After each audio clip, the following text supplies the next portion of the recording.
اللہ رب العزت کو گناہوں سے توبہ بڑی پسند ہے۔ قرآن کریم میں اللہ پاک نے فرمایا ہے کہ جو گناہ گار توبہ کر لے میں اس بندے سے پیار کرنا شروع کر دیتا ہوں۔ اللہ پاک نے اپنی محبت کا اظہار ان گناہ گاروں کے لیے فرمایا جو توبہ آہوزاری اللہ کے سامنے عاجزی کرنے والے ہیں۔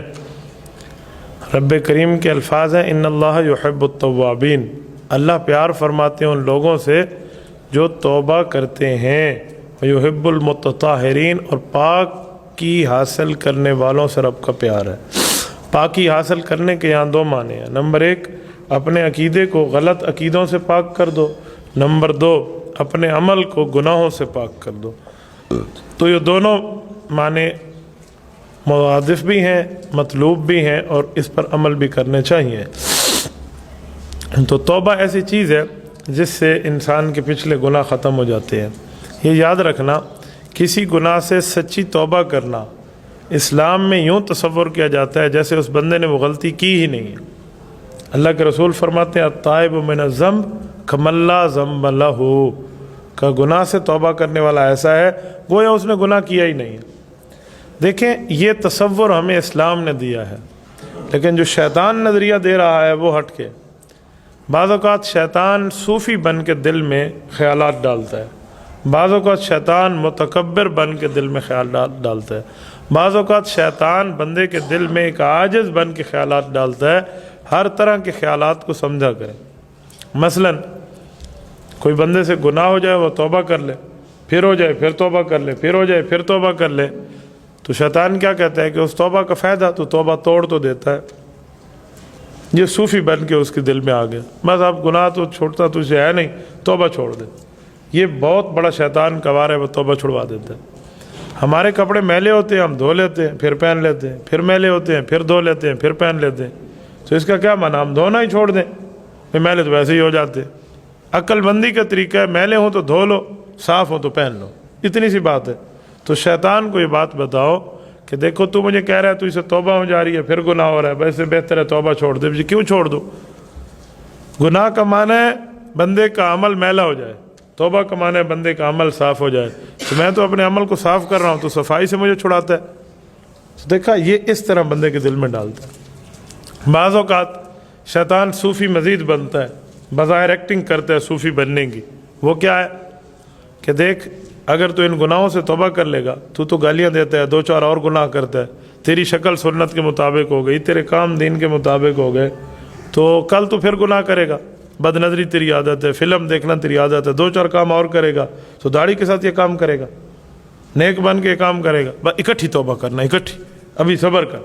یہ شیطان کا دل میں ایک مزید خیال ہے۔ یاد رکھیں، میں ایک جملہ آپ کو سمجھانے کے لیے کہتا ہوں۔ کسی بندے کے بازو پہ زخم ہونا، 5 زخم ہو، 5 کا علاج اکٹھا نہ ہو سکے، 2 کا ہو جائے، 3 رہ جائیں، تو فائدہ ہے، نقصان نہیں ہے۔ ایک بندہ کہ ابھی ان 2 کا نہیں کرو، سب کا اکٹھا کریں گے، خون بہتر ہے، چلو بھی چلتا رہے معاملہ، تو اس کا معنی وہ آپ کا دوست نہیں ہے، وہ آپ کا دشمن ہے۔ تو شیطان کی مثال ہی ایسی ہے، اکٹھی توبہ کرنا۔ اکٹھی توبہ کیا ہوتی ہے یار؟ اکٹھی توبہ کرنی ابھی کرا دے۔ اکٹھی توبہ کے لیے آپ مجھے اللہ کی نافرمانی کی دیر میں انتظار کرا رہے ہو، یوں نہیں ہے۔ یاد رکھیں، ماں اپنے بچے کے واپسی کی اتنی امید نہیں رکھتی جتنی اللہ کی رحمت بندے کی توبہ کی امید رکھتی ہے۔ تو یہ مایوس نہ ہونا دیا کریں۔ فرشتوں میں یہ بات طے ہے کہ انسان غلطی کرتے وہ توبہ کرتا ہے۔ یہ فرشتوں کے ذہن میں یہ بات موجود ہے۔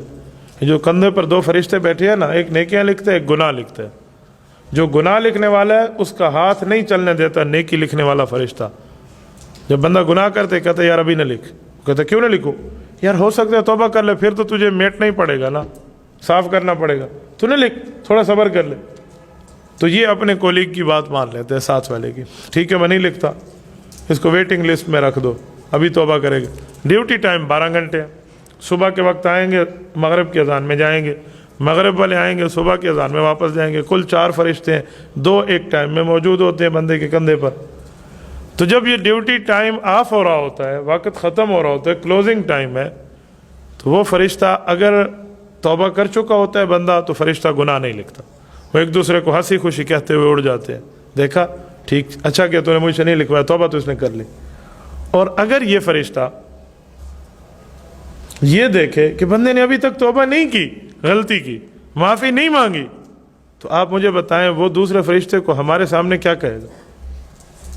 دو کولیگ ایک جگہ بیٹھے ہو نا، ایک دوسرے کو کہے یار میں تیرے دفتر کا ساتھی ہوں تو میری بات مان لے، یہ بندہ ہمارا ہے، اس کی سفارش مان لے، ابھی ہو جائے گا، اور وہ اس ٹائم میں نہ ہو تو اس کولیگ کو گلا دے کے کہے گا اچھا تیرا تھا، ابھی تک تو اس نے کام نہیں کیا، جتنا ہیلپ میں کر سکتا تھا، جتنا تعاون میں کر سکتا تھا میں نے کر لیا، لیکن اب تو میرے پاس میں نہیں ہے۔ یہی حال اس فرشتے کو ہوتا ہے، وہ اسے کہتے دیکھ لیا۔ گویا دوسرے لفظوں میں ہم پہلے نیکی لکھنے والے فرشتے کی بات کو رون دیتے ہیں اس کے سامنے، تو بتائیں پھر فرشتے سفارش کیسے کریں گے؟ تو اس لیے غلطی ہو جائے نا تو باتیں ہیں، گناہ ہو جائے اس پہ اکڑ جانا یہ ابو جہل اور فرعون کا کام ہے، غلطی ہو جائے اس کو مان کے اللہ سے معافی مانگ لینا یہ ابو بکر و عمر کا کام ہے۔ تو ہمیں وہ کام کرنا چاہیے، غلطی ہو گئی تو بندہ معافی مانگ لے۔ بعض اوقات رشتہ داریاں بندے کی ٹوٹ جاتی ہیں، ختم ہو جاتی ہیں رشتہ داریاں، لیکن بندہ کسی کے سامنے، اپنے رشتہ دار کے سامنے جھک کے سوری کرنا قبول نہیں کرتا۔ یاد رکھنا جو بندہ ان معاملات میں جھک جاتا ہے اس سے خاندانی رشتوں کے تقدس کو پاس ہوتا ہے، اعلیٰ تربیت کا مظہر ہوتا ہے۔ یہ نہیں ہے کہ میں کسی جگہ معافی مانگ لوں، کسی جگہ سوری کر لوں تو بس میں ختم ہو گیا، جی نہیں۔ تو یہی اللہ کے ساتھ ہمارا معاملہ ہے۔ ایک بات سمجھانے کے لیے میں مزید کہتا ہوں کہ اگر گناہ ہو جائے اس پر دل چھوٹا نہ کیا کریں کہ گناہ ہو گیا ہے اب توبہ پیسے ہوگی۔ یاد رکھیں ہم امتی ہیں، ہم نبی نہیں ہیں، اور ہمارا نظریہ ہے رسول اللہ کے بعد نیا نبی نہیں آ سکتا، تو نبی سے گناہ نہیں ہوتے، امتی سے گناہ ہوتے ہیں۔ تو جب ہم سے گناہ ہوں گے توبہ کا آپشن ہمارے پاس موجود ہے نا۔ یار فرشتے کے کپڑے میلے نہیں ہوتے، آپ کے اور میرے تو ہوتے ہیں، ہمارے پاس واشنگ مشین کا آپشن موجود ہے، ہم دھو لیں۔ تو ہمارے پاس گناہ کے بعد توبہ کا آپشن موجود ہے، ہم توبہ کر لیں، معافی مانگ لیں اللہ پاک سے۔ یاد رکھیں جب اللہ سے معافی مانگنے والے ایک بندے کے پاس دل آ جائے نا، رونے والا دل آ جائے، رب کے سامنے گڑ گڑانے والا زبان اور دل مل جائے بندے کو، تو فرشتے اس کی دعاؤں پر اللہ کو سفارش کرتے ہیں۔ حدیث پاک میں ہے، فضائل اعمال میں بھی یہ حدیث موجود ہے کہ جب کوئی بندہ دعا کے لیے ہاتھ اٹھاتا ہے تو فرشتے اس کے اعمال کو دیکھتے ہیں، اس کے ہر وقت دعا کے لیے ہاتھ اٹھتے ہیں یا صرف مصیبت میں ہاتھ اٹھتے ہیں۔ اگر اس بندے کے خوشی میں، غمی میں ہر وقت دعا کے لیے ہاتھ اٹھ رہے ہوتے ہیں تو فرشتے کہتے ہیں اللہ یہ مانوس آواز ہے، ہم اس کو جانتے ہیں، آپ اس کی دعا کو قبول فرما لیں۔ دیکھو دعا بھی گئی ساتھ سفارش بھی گئی۔ اور اگر بندہ صرف تکلیف پہ مانگتا ہے، پریشانی میں مانگتا ہے، مصیبت میں مانگتا ہے، اور خوشی میں اللہ کو بھول جاتے ہیں، اللہ سے نہیں مانگتا، تو جب یہ دعا مانگتا ہے دعا اس کی اوپر جاتی ہے تو فرشتے کہتے ہیں رب غیر مانوس آواز ہے، ہم نہیں جانتے، آپ جانے اور آپ کی رحمت جانے اور یہ بندہ جانے۔ تو یہ کون سی سفارش ہوئی؟ تو ہمیں اپنے اعمال پہ انہوں کو گواہ بنانا چاہیے۔ ہماری نیک اعمال کی لسٹ ہوگی تو فرشتے ہماری نیکیوں کے گواہ ہوں گے، اور ہمارے برے اعمال کی لسٹ ہوگی تو فرشتے ہمارے گناہوں کے گواہ ہوں گے۔